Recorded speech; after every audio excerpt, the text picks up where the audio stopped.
بسم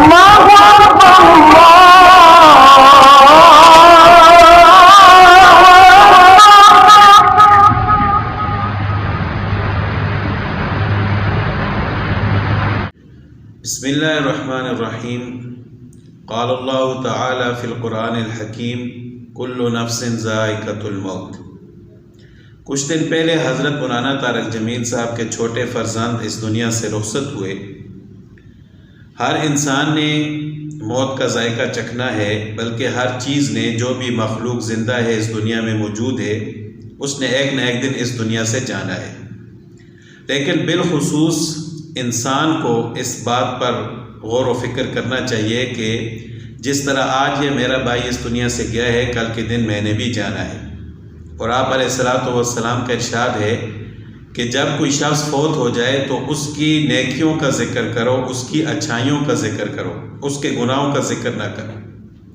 حضرت مولانا طارق جمیل صاحب ایک انتہائی قابل قدر شخصیت ہیں، تو اسی وجہ سے ان کی شہرت کی وجہ سے کچھ لوگ ان کے ساتھ بغض بھی رکھتے ہیں، حسد بھی رکھتے ہیں۔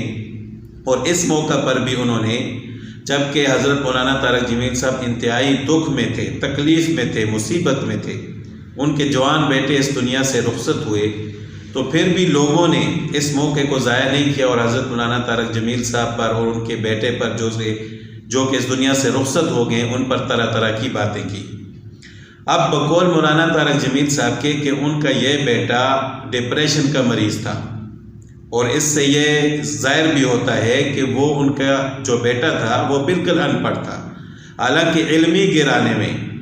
دینی لحاظ سے بھی علمی گرانا ہے اور دنیاوی لحاظ سے بھی علمی گرانا ہے، اس علمی گرانے میں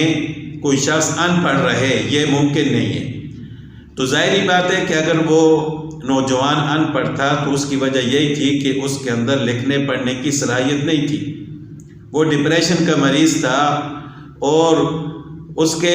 دماغ کی اتنی صلاحیت نہیں تھی کہ وہ کچھ پڑھ سکے، کچھ لکھ سکے، کچھ سیکھ سکے، جس کی وجہ سے وہ ان پڑھ تھا۔ اور ڈپریشن کی یہ بیماری بقول بعض ڈاکٹر حضرات کے کہ یہ ایسی بیماری ہے کہ اس کے ذریعے انسان کے اندر ایک اور انسان پیدا ہو جاتا ہے، جو انسان کو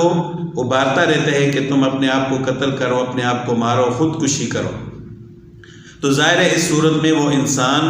خود گناہ گار نہیں ہوتا اور نہ ہی اس کا کوئی جرم ہوتا ہے، اس بیماری کی وجہ سے وہ ایسا کرتا ہے۔ تو حضرت مولانا طارق جمیل صاحب کے یہ بیٹے اسی بیماری میں مبتلا تھے، جس کی وجہ سے انہوں نے اپنے آپ کو مارا اور وہ اس دنیا سے رخصت ہو گئے۔ اب لوگوں نے طرح طرح کی باتیں کی، اگر خودکشی ہوتی بھی تو اس میں مولانا کا کوئی قصور نہیں تھا، لیکن خودکشی نہیں ہے،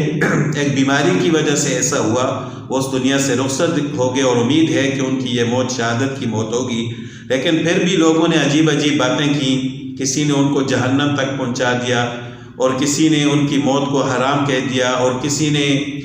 شرک اور بدعتی کہہ دیا اور پتہ نہیں کیا کیا باتیں ان کے پیچھے کیں۔ تو بطور انسان اور بطور مسلمان یہ باتیں ہمیں زیب نہیں دیتی۔ کوئی بھی مسلمان بھائی ہمارا اس دنیا سے رخصت ہوتا ہے تو اگر بظاہر اس کی موت اچھی نہیں بھی ہے تو خاموشی اختیار کرنی چاہیے، لیکن یہاں پر تو بظاہر نظر آتا ہے کہ مولانا صاحب کے وہ بیٹے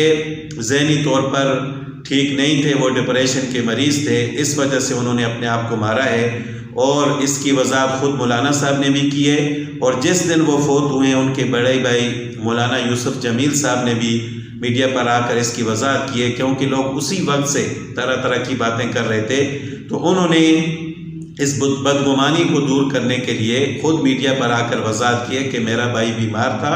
ذہنی مریض تھا، جس کی وجہ سے یہ حادثہ پیش آیا ہے۔ تو جب اس وضاحت کے باوجود ہم اگر کوئی ایسی بات کریں گے تو ان کا تو کوئی نقصان نہیں ہوگا، لیکن ہمارا نقصان ضرور ہوگا۔ تو بحیثیت انسان، بحیثیت مسلمان، ہمارا یہ فرض بنتا ہے کہ اب اس وضاحت کے بعد ہم ان کے ساتھ اچھا گمان رکھیں اور ان کے دکھ میں شریک ہوں اور ان کی مغفرت کے لیے دعا کریں، اور مولانا صاحب کے لیے اور ان کے گھر والوں کے لیے صبر جمیل کی دعا کریں کہ اللہ تعالیٰ ان کو صبر جمیل عطا فرمائے۔